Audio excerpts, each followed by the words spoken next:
Antum sudah tahu belum fakta lapangan? Di Amerika waktu pertama diterbitkan film Spider-Man, cuma disembunyikan datanya. Ini Anda buka di majelis ini, ikhwas sekalian. Allahu Akbar, Allahu Akbar. Saya sering tekankan dalam pengajian saya begini, ikhwas sekalian. Tolong, kalau masa lalu kita begini, yang akan saya jelaskan, sudahlah. Tapi anak-anak jangan begitu. Kita ini sekarang seringkali tertahan hati kita untuk bisa memahami tauhid kepada Allah, menggantungkan nasib kepada Allah. Apa sebabnya? Sebab utamanya ikhwas sekalian karena kita terlalu terpengaruh dengan dongeng-dongeng manusia. Di dalam agama kita tidak ada dongeng. Dongeng itu artinya cerita fiktif, dikarang-karang, baik untuk menceritakan seorang tokoh yang fiktif atau untuk membuat orang lain tertawa. Kenangan manusia dalam Islam tidak dikenal itu. Jangan antum ceritain anak antum begini-begini nih. Bohong semuanya. Antum mau lihat fakta lapangan. Mickey Mouse. Apa itu Mickey Mouse? Hah? Tikus. Tikus yang fiktif lagi. Tikus itu ikhwas sekalian dalam agama kita, tikus itu diberikan istilah dalam hadis fuwaisiqah. Tahu apa artinya fuwaisiqah? Binatang yang buruk yang boleh dibunuh, tikus itu. Bahkan dikatakan oleh Ibnu Sirin rahimahullah dalam buku beliau Ta'wil Mimpi, diambil dari hadis Nabi SAW, semua hewan yang boleh dibunuh dalam agama, gitu kan, termasuk tikus di sini.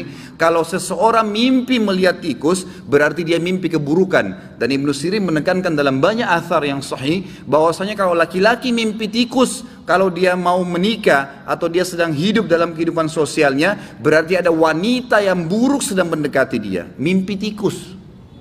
Berarti tikus dalam Islam ini simbol buruk, bukan simbol baik.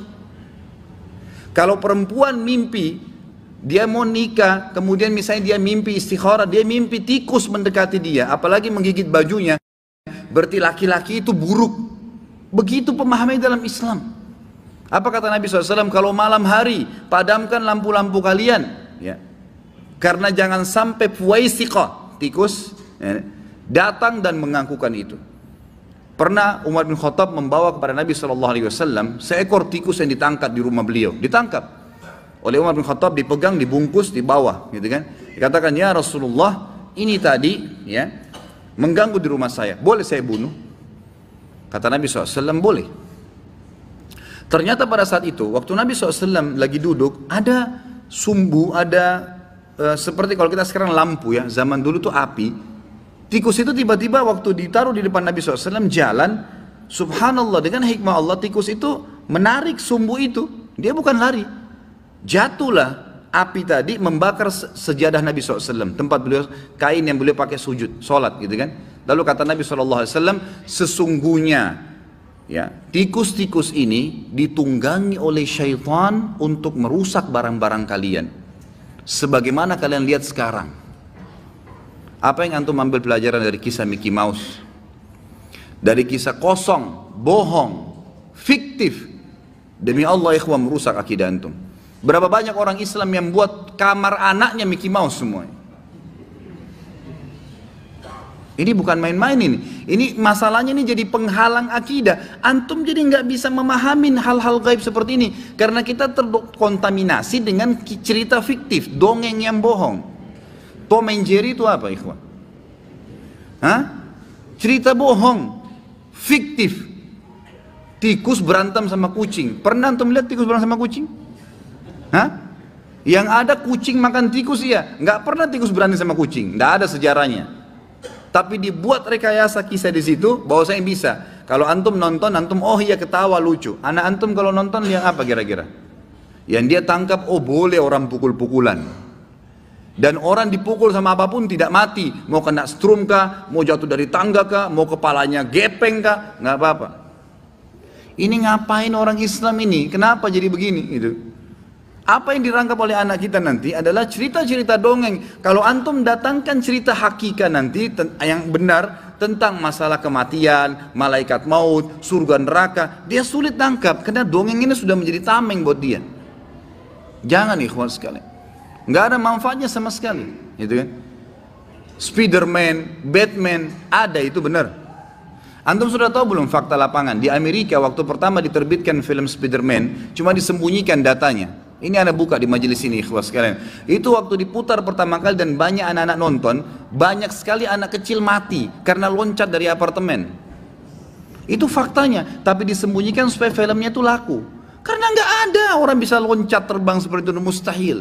Tapi dibuat cerita fiktif, seakan-akan itu adalah tokoh pahlawan dunia. Jadi orang-orang pun berharap nanti akan ada kalau manusia luar negeri, luar angkasa datang. Rekayasa nggak ada. Luar angkasa bagi kita tuh penghuninya malaikat, nggak ada itu. Ya. Dibuat cerita fiktif, bohong semua, merusak akidah kaum muslimin. Nggak boleh, gitu kan?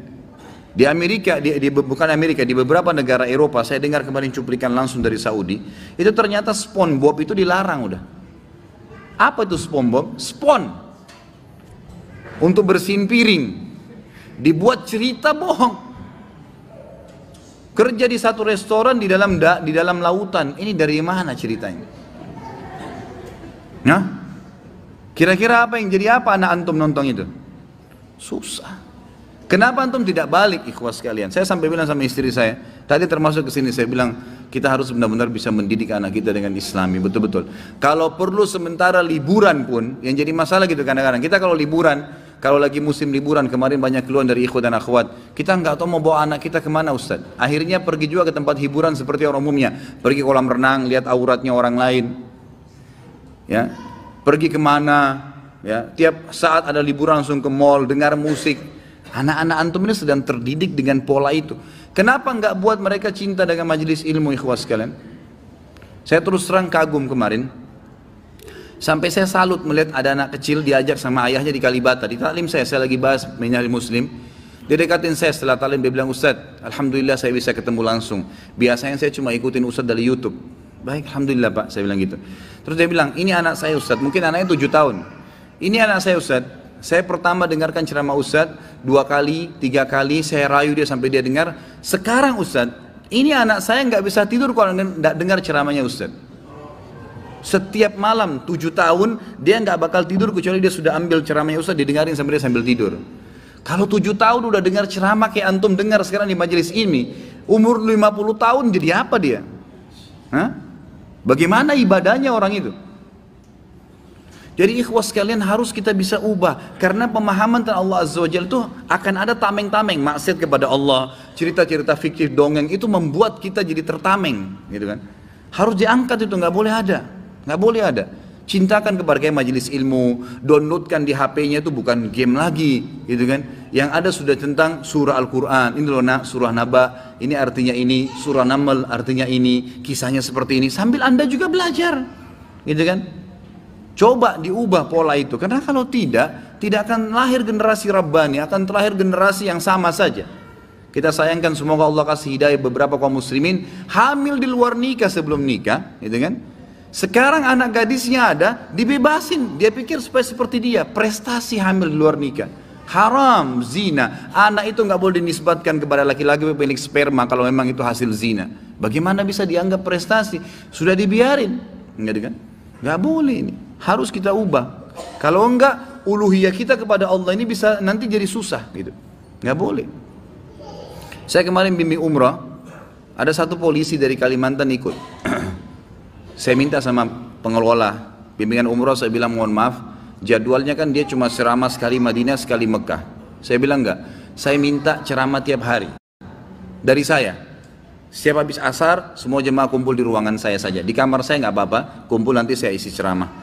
Ustadz nggak apa-apa, nggak apa-apa. Yang penting jangan pada saat kita safar, lagi keluar kota, lagi ke Mekah, lagi ke Madinah. Kalau saya lagi kosong, setiap hari silakan tanya jawab, kesempatan. Kita berharap ini menjadi aset akhirat kita mereka ini.